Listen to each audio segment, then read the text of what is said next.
Bonjour à tous et bienvenue dans cette vidéo de mise à jour sur les cryptos, notamment le Bitcoin et Ethereum. Nous sommes le 21 janvier et il est 10h47. Donc je fais un petit point puisqu'il semblerait que le Bitcoin se réveille enfin. Donc effectivement ça peut modifier les choses d'un point de vue technique. Donc c'est ce que nous allons voir maintenant. Donc à l'écran vous avez le Bitcoin en mensuel. Donc dans la première vidéo de l'année, il me semble, c'est pas la dernière que j'ai faite mais celle juste d'avant, j'avais dit qu'il y avait deux possibilités, soit on continue à baisser pour aller chercher les 10 000, soit éventuellement on pouvait remonter le long du nuage. J'avais même exprimé qu'on pourrait remonter en 3 bougies le long de ce nuage, hein, donc sans le traverser, puisque là on est en janvier, février et mars, ça permettrait de remonter.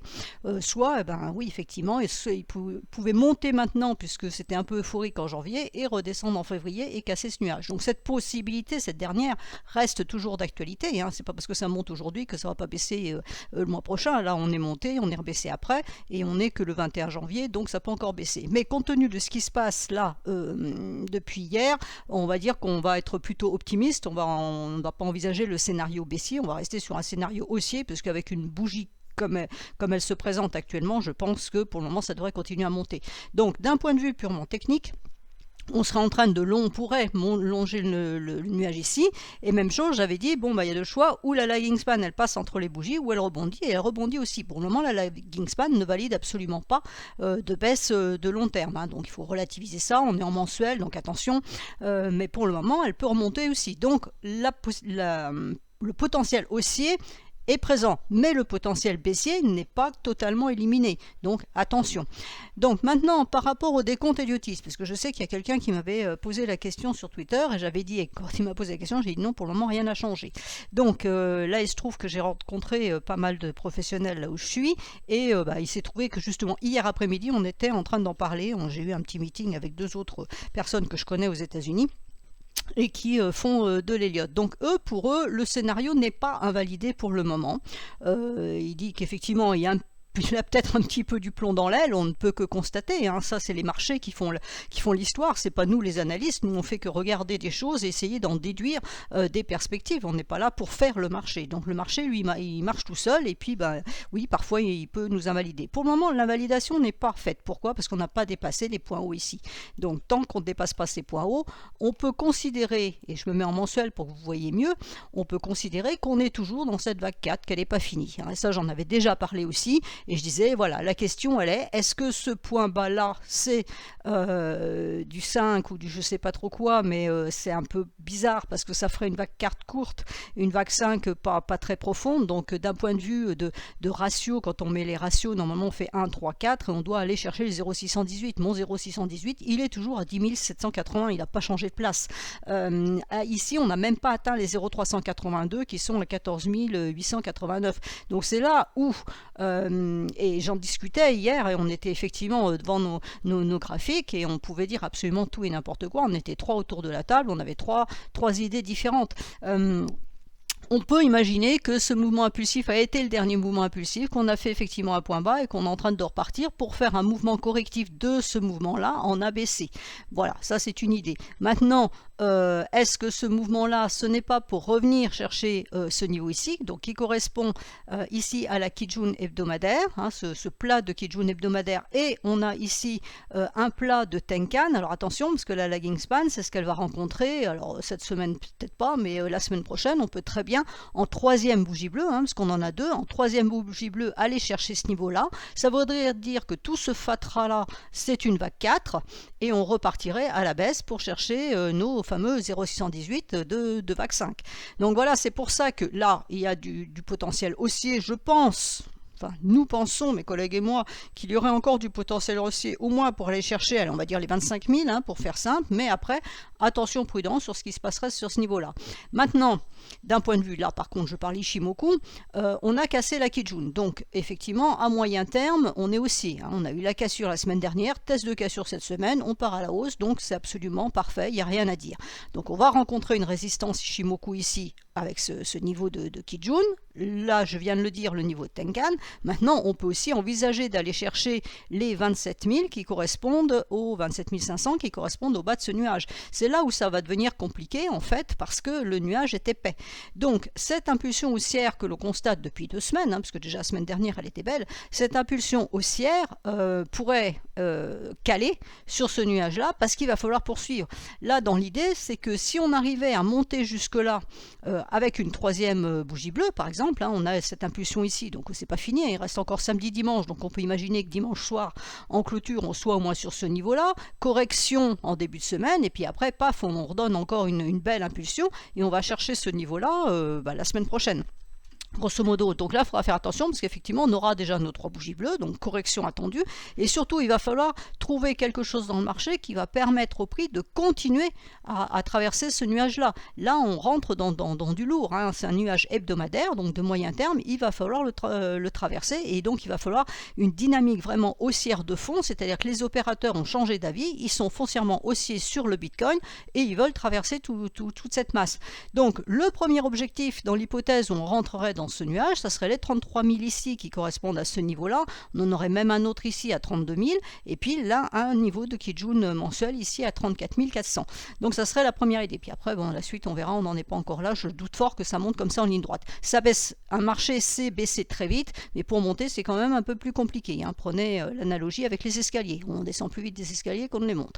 Donc voilà, l'idée elle est là. Pour le moment, on a un très beau mouvement. On peut pas le nier, mais il va falloir que effectivement on puisse donner une impulsion suffisante pour traverser tout ça. Ensuite, je vous ai mis ici la droite de tendance, parce qu'on m'a posé la question ce matin, donc comme ça vous l'aurez.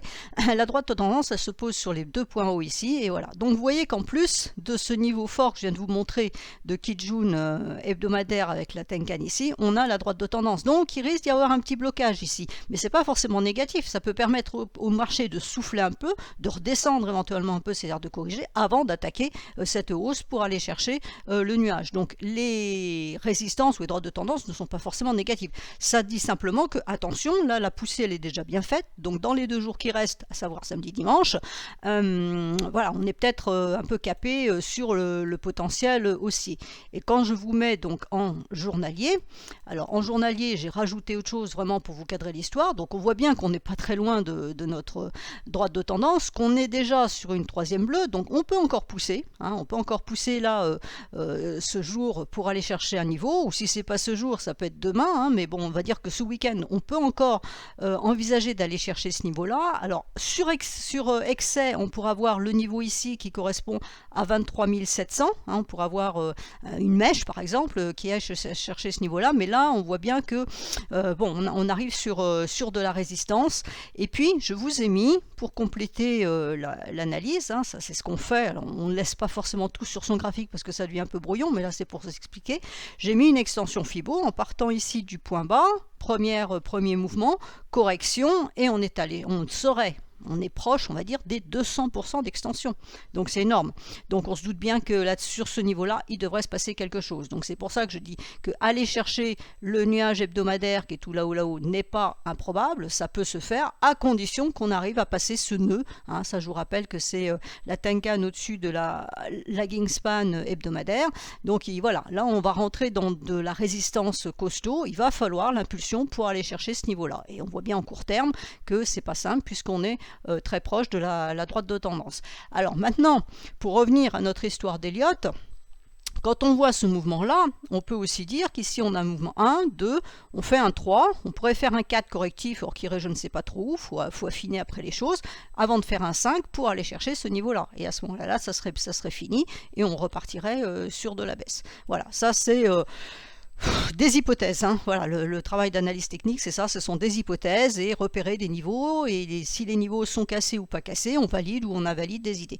Donc pour le moment, je conclus sur le BTC, à savoir que le schéma de fond, je m'en mets sur autre graphique, mensuel, hop, voilà, ici, de VAC 5 vers les 10 000 n'est pas complètement écarté. Pour le moment, il n'y a pas d'invalidation sérieuse comme on vient de le voir. Hein. Il faut casser ce nuage trimestriel hebdomadaire. Donc pour le moment, ce n'est pas le cas.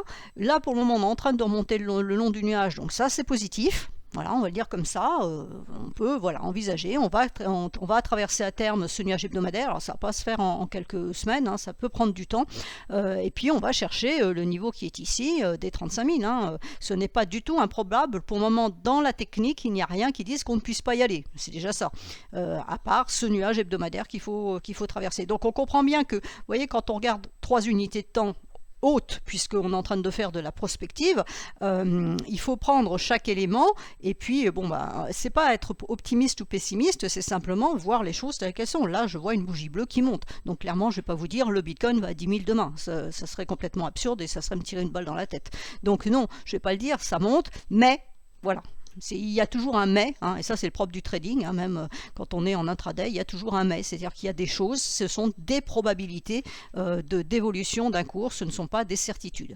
Donc on va regarder Ethereum, donc on a un peu moins de recul sur Ethereum en mensuel, donc on a la même configuration. Alors, vous voyez qu'Ethereum, je dirais que ça serait peut-être un petit peu plus clair que le Bitcoin, parce qu'on voit mieux ici qu'on a un mouvement 1, un mouvement 2, un mouvement 3, du 4, un peu long, avant éventuellement de refaire du 5. Alors Ethereum, si on repartait à la baisse, hein, le niveau, le support, il est ici à 712, ce qui correspond au plat de Kijun mensuel ici sur le plat de SSB qui est ici. Donc pour le moment, voilà, c'est pas encore fait. On ne peut pas invalider cette idée parce qu'on n'a pas encore cassé tous les points hauts qui sont ici. Donc pour le moment, on est dans une espèce de range. Alors oui, on fait un point bas plus haut, donc c'est plutôt haussier, mais pour le moment, là, on a aussi des points hauts plus bas. Donc ça, c'est pas haussier. Et on va voir ce que va faire cette bougie mensuelle. Est-ce qu'on arrive à aller chercher la Tenkan ici à 1931? À ce moment-là, ça veut dire qu'on reviendrait sur l'ouverture de cette bougie, donc on resterait dans ce truc-là. Pour bien faire, pour vraiment invalider la baisse et dire non, c'est plus du 4, on a fini, on a fait 4, 5 tronqués, enfin bon, on invente tout et n'importe quoi. Il faudrait casser ce niveau-là. Si on arrivait à casser ce niveau-là, on va dire 1930, on aurait ensuite les 2230, voire ici les 2480 en ligne de mire. À ce moment-là, effectivement, on pourrait dire que bon, tout ce blabla là, c'est terminé. On repart pour de la hausse. On fait un mouvement A, on fera un mouvement B, avant éventuellement de refaire un mouvement C. Dites-vous bien que de la baisse, il y en aura encore. Hein. On n'est pas complètement sorti du bois. L'histoire n'est pas totalement finie. Il en est de même sur d'autres actifs tels que les indices. Donc en hebdomadaire, on retrouve la même schématique que sur le Bitcoin, c'est-à-dire qu'on a un nuage hebdomadaire épais à traverser. Donc on casse la Kijun, donc on a bien un signal haussier de moyen terme. Alors contrairement au Bitcoin, par contre la lagging span ici, elle a cassé sa Tenkan, donc elle est libre à la hausse. Donc ça c'est plutôt la bonne nouvelle. Ce serait plutôt les prix qui s'est coincé avant la lagging span. Hein. C'est un peu le contraire de ce qu'on vient de voir. Donc on pourrait monter chercher, alors pas cette semaine, mais peut-être la semaine prochaine, on a des 1845 en objectif qui correspondrait, voilà, 1845, 1875 à ce bas de nuage, et il va falloir rentrer dans le nuage pour le traverser et passer de l'autre côté et donner vraiment une impulsion haussière de long terme. Alors on a une résistance ici à 2495, on en a une autre ici à 2235 et le nuage ici à traverser c'est 2887. Donc voilà, donc pour le moment, d'un point de vue moyen terme, c'est positif puisqu'on a cassé. Attention, on a 3 bleus aussi, donc correction pourrait se faire, mais sans certitude la semaine prochaine, parce que si c'est vraiment aussi une décision du marché, vous voyez qu'on a une très longue latéralisation. Là, on a une montée propre, hein, en pente douce, tranquille.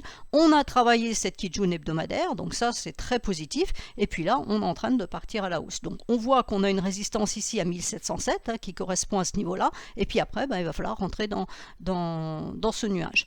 Donc à suivre. Est-ce qu'on peut mettre une extension Fibo? Oui, on peut en mettre une ici. Bon, je vais prendre le point bas qui est ici, le point haut qui est ici, et ça à ce niveau-là. Donc on est sur les 1,618. Donc vous voyez que là où s'arrêtent les prix, pour le moment c'est pas innocent. Donc là la montée était très belle, hein. Hier ça a bien poussé. Donc On est venu d'ailleurs chercher déjà les 1,618 hier. Là, on les travaille. Donc, si on arrive à les casser, ça nous libérerait pour aller chercher donc les 1707. Et vous voyez qu'ici, ce qu'a déjà atteint le Bitcoin, il a fait ses 200%. On l'a vu. Là, pour l'Ethereum, c'est 1824. Et c'est intéressant. Pourquoi? Parce que ça se trouve sur le bas du nuage. Donc, effectivement, ça serait un objectif potentiel. Voilà, je vous ai fait le petit tour sur ces deux actifs principaux en espérant que bon, ça vous aidera un petit peu. Donc, c'est haussier, je ne vais pas dire le contraire, mais prudence. Voilà. Et je vous souhaite à tous un excellent week-end.